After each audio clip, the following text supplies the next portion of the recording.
இறை சிந்தனையின் மூலம் உங்கள் மனம் என்னும் கண்ணாடியை அன்றாடம் சுத்தம் செய்யுங்கள். அது உங்களுக்காகவும் மற்றவர்களுக்காகவும் ஒளி வீசட்டும். இறைவனின் திட்டத்தை உணராதவன் எவனோ அவனே தான் போடும் திட்டமே வெற்றி பெறும் என்று கனவு காண்பான்.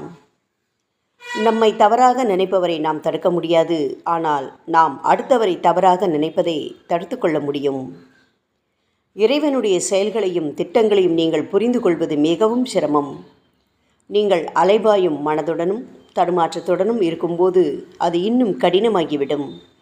காரணமின்றி காரியமில்லை என்பதை புரிந்து கொண்டால் அனைத்து சந்தேகங்களும் மறைந்துவிடும்.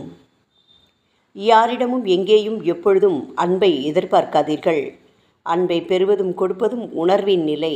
அன்பாய் மாறிக்கொள்வதே அறிவின் நிலை.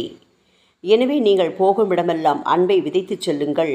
எங்கேனும் எவராவது அறுவடை செய்து கொள்ளட்டும். உங்கள் வாழ்க்கையில் சந்தேகங்களுக்கு இடம் கொடுக்காதீர்கள். சந்தேகங்கள் உங்களை அழித்துவிடும். சந்தேகத்தை விட்டுவிட்டு அன்பை வளர்த்து கொள்ளுங்கள். சத்தியத்தின் பாதையில் நடந்து தெய்வீகத்தை உணர்ந்து அனுபவியுங்கள். அதுவே உண்மையான ஆன்மீகம்.